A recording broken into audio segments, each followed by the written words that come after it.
Bonjour, bienvenue dans l'édition de l'emploi. C'est la semaine de la qualité de vie au travail, l'occasion pour nous de nous intéresser à la conciliation entre la vie privée et la vie professionnelle.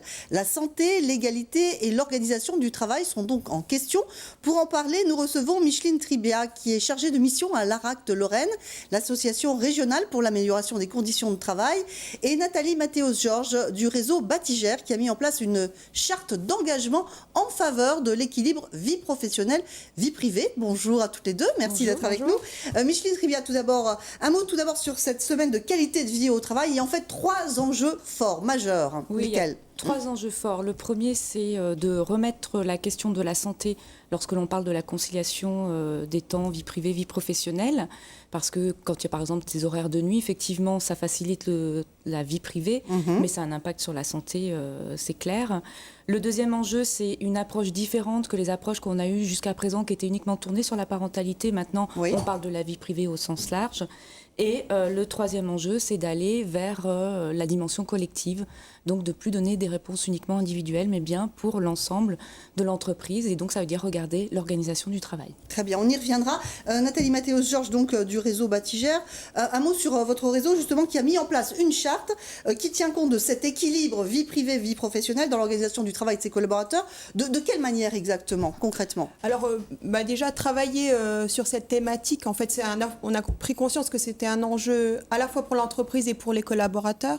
Ça contribue en fait à l'équilibre personnel de chacun et du coup à la performance collective. Donc on a mené, dans le cadre d'une démarche santé bien-être au travail, un baromètre de satisfaction. Oui. Et sur l'angle spécifique de concilier vie privée, vie professionnelle, on est arrivé au constat que les collaborateurs étaient plutôt satisfaits, voire très satisfaits, puisque leur taux de satisfaction était de 71%, avec néanmoins un point de vigilance pour les cadres et le personnel vivant en région parisienne.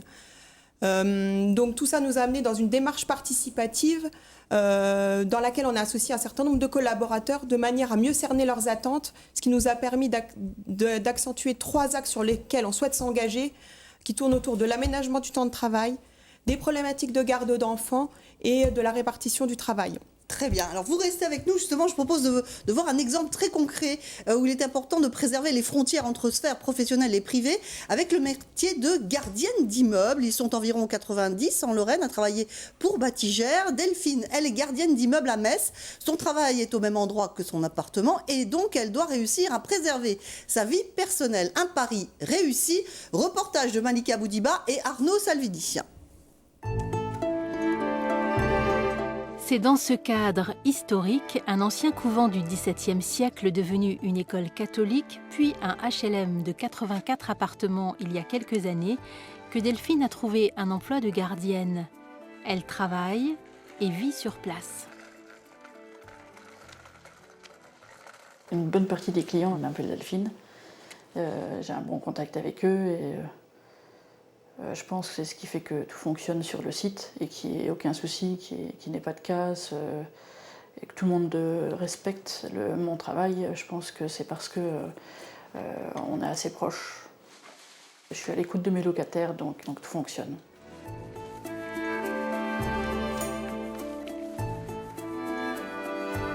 Les avantages, c'est qu'on est tout le temps là. En principe, je commence à 7h30. Si on compte en heures, à 16h j'ai fini, mais bon, s'il y a un client à 17h ou 18h ou 19h qui a un souci, je suis là, je suis à proximité. S'il y a une entreprise, des fois les entreprises ne me donnent pas de rendez-vous, ils viennent comme ça, ils téléphonent, bon, je suis sur place, j'ai plus qu'à leur ouvrir la porte et puis à leur faire accéder aux locaux. C'est un avantage parce qu'il n'y a pas de déplacement. Et même si entre midi j'ai une pause, je suis chez moi. Et s'il y a quelqu'un qui vient, voilà, je peux aider les personnes. Bonjour Delphine. Bonjour. Delphine est en CDI, elle occupe un appartement de fonction et rien ne semble la perturber, même si la frontière entre sa vie privée et sa vie professionnelle est mince. La principale difficulté, je pense, pour le personnel de proximité, c'est de vivre sur son lieu de travail. Donc forcément, ils sont plus sollicités par les locataires qui ont parfois l'impression d'avoir le personnel de proximité à disposition. C'est surtout ça, un autre sens sur lequel on doit travailler, d'où l'information, de la sensibilisation qui est faite auprès de nos locataires. En fait, on est autonome, on gère notre métier, on gère notre vie privée. Si après, vraiment, il y a des gens qui essaieraient d'abuser, je pense que gentiment, il y aurait toujours moyen de faire comprendre. Maintenant, c'est moi qui accepte d'aider les gens dans, bien sûr, ma possibilité aussi. Je ne peux pas tout faire. Autonome et toujours prête à aider, c'est bien cela qui la caractérise. Assez fatigant, mais c'est un bon métier. Alors Nathalie Mathéos-Georges, on vient de voir cet exemple où ça se passe très bien visiblement. Ce n'est pas un cas isolé, hein, d'après vous. Non, d'ailleurs, on initie un certain nombre de démarches, tant sur l'égalité professionnelle que sur un certain nombre d'autres thématiques. Et plus récemment, pour aller plus loin et associer l'ensemble des collaborateurs, on a signé une charte d'engagement concilier vie privée et vie professionnelle. Cette charte, elle a été signée par l'ensemble des dirigeants du réseau Batigère et elle a été signée en septembre dernier. Et pour conclure, ce que je dirais, c'est que l'ensemble des démarches qu'on a initiées, que ce soit santé, bien-être au travail, politique, égalité, diversité, elles s'inscrivent dans notre responsabilité sociale d'entreprise. Et en fait, elles sont source de performance individuelle et du coup de performance collective. Alors, Micheline Trivia, il y a une enquête nationale sur le bien-être au travail. Qu'est-ce qui en ressort exactement ? Il en ressort qu'un salarié sur 3 dit avoir des difficultés à concilier sa vie privée et sa vie professionnelle. On sait que c'est 34% chez les cadres. 35% chez les cadres, 34% chez les 30-39 ans, c'est au moment où les enfants arrivent, et puis 44% chez les salariés qui sont en charge d'un proche dépendant, soit leurs propres parents ou même des enfants dépendants, dont il faut s'occuper, quoi. D'accord. Alors les nouveaux outils technologiques favorisent, il faut bien le dire, une grande porosité entre ces deux sphères professionnelles et privées.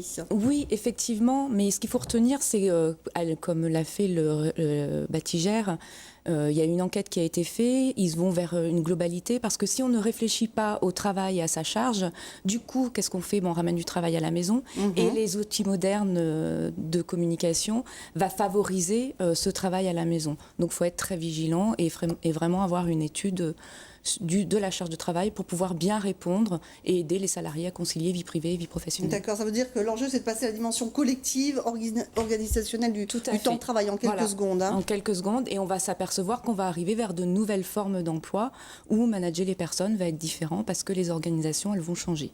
Très bien, merci beaucoup à toutes les deux d'être venues sur notre plateau pour nous parler de cette semaine de qualité de vie au travail. Place à présent à nos offres d'emploi avec l'agence d'intérim Alliance d'Esch-sur-Alzette au Luxembourg. Avec nous par téléphone Bastien Barucci qui est chargé d'affaires. Bonjour Bastien. Vous avez tout d'abord 2 postes de gestionnaire de chantier à nous proposer. Oui, tout à fait. Nous recherchons 2 gestionnaires de chantier spécialisés en menuiserie aluminium, essentiellement pour faire le suivi des réunions de chantier et la relation client sur site. Donc nous demandons une expérience de 5 ans minimum avec la langue allemand obligatoire sur ce poste. Le salaire sera à convenir selon l'expérience. Un véhicule est indispensable.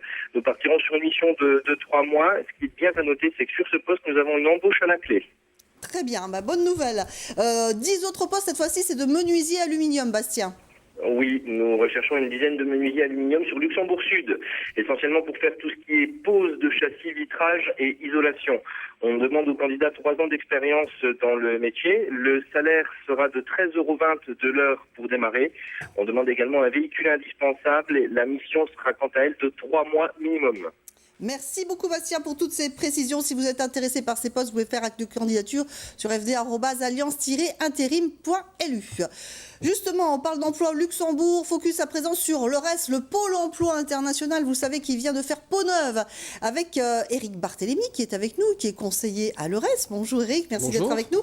Alors, quelles sont les offres que l'on peut trouver à l'EURES ? EURES, donc c'est effectivement le réseau européen, on va dire, des pôles emploi. Donc dans chaque pays de l'Union européenne, vous avez des conseillers EURES qui sont intégrés dans le service public de l'emploi.